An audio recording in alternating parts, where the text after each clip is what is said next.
हमारा एक राजनीतिक अधिकार होता है, दूसरा राजनीतिक अधिकार का हम इस्तेमाल 5 साल में एक बार कर देते हैं और वह हमारा अधिकार लेकर ताकतवर बन जाता है और ताकतवर बन जाने के बाद हमारे लिए वह सारे दमनात्मक कानून बनाता है। जो भी कानून पार्लियामेंट में बनती है उसका सब इम्प्लीमेंट धरातल पर होता है और उसके परिणाम हम सब किसी एक कानून को उठा लीजिए आप देखें कि वह कानून वहाँ बनाया जाता है गरीबों के लिए, गरीबों के नाम पर, लेकिन यहाँ आते आते वह कानून गरीबों के लिए नहीं बल्कि अमीरों में ऑटोमेटिक बदल जाता है।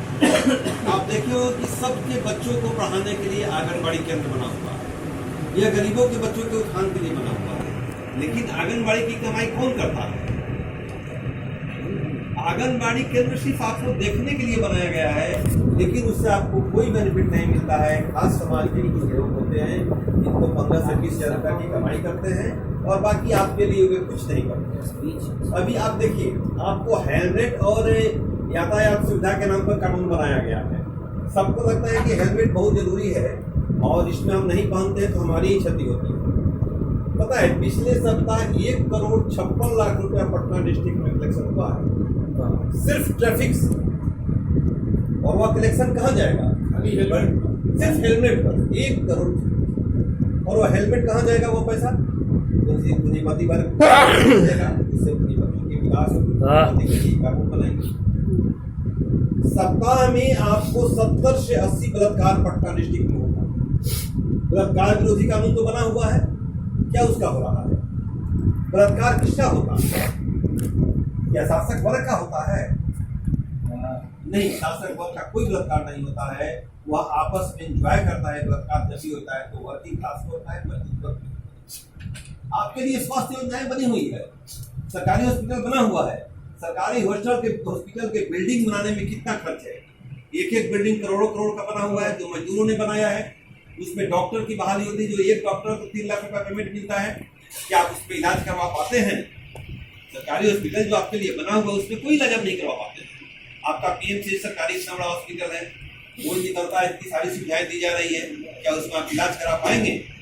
सरकार तो सुविधा दे दिया है कि हमने हॉस्पिटल बना दिया है, लेकिन वह सिर्फ बहकावे के लिए, बाकी कुछ भी नहीं। और आपको सबसे ज्वलंत उदाहरण देख रहे हैं, पटना में बहुत सारी सिटी बसें चलती रहती है जो सरकारी बसें हैं। सरकार आपने लिए चला दिया है, चढ़ने की सबकी जाती है, लेकिन जब चढ़ लीजिए उस पर, चढ़ने के बाद देखिए कि क्या उसका मजा मिलता है।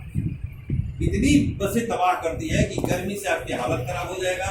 ड्राइवर बोलेगा सरियाओं सबके नहीं, सरियाओं सब इस्तेमाल करते हैं, मतलब सबको अरेंज करना।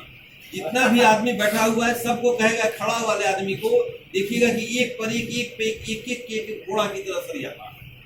और आपको इतना कष्ट देगा कि जितना दूर जाना होगा, जाने में समय भले 10 मिनट लग जाए, आधा घंटा लग जाए, लेकिन आपकी दशा इतनी खराब हो जाएगी कि आप कुछ भी नहीं सोचेंगे। आप न्यायिक प्रक्रिया कभी उठा लीजिए। तो राजनीतिक प्रकरण में आपको जब ओवरऑल सोचेंगे कि हमारी राजनीतिक स्थिति मजदूर वर्ग की कहाँ है, हम क्या कर रहे हैं, तो फाइनली इस बिंदु पर आपको कंसंट्रेट होना होगा कि हमें मजदूर वर्ग की पार्टी बनानी होगी, सर्वहारा पार्टी बनाना होगा और एक एक मजदूर को जागृति फैलाना होगा कि ये दशा जो मेरी है वो सिर्फ दिखाने के लिए नहीं, बल्कि सच्चाई यह है कि हम सब उसको भुगत रहे हैं। सेल लगा, हमारे साथी कपड़ों का सेल लगा हुआ है। पटना में क्या कपड़ा की कमी है? पटना में मिठाई की कमी है, फल की कमी है, टमाटर की कोई कमी अभी नहीं है। यह कृत्रिम कमी दिखा दिया गया है और परिणाम यह हुआ कि हम सब यहाँ बैठे हुए हैं, कितने टमाटर रोज खाते हैं।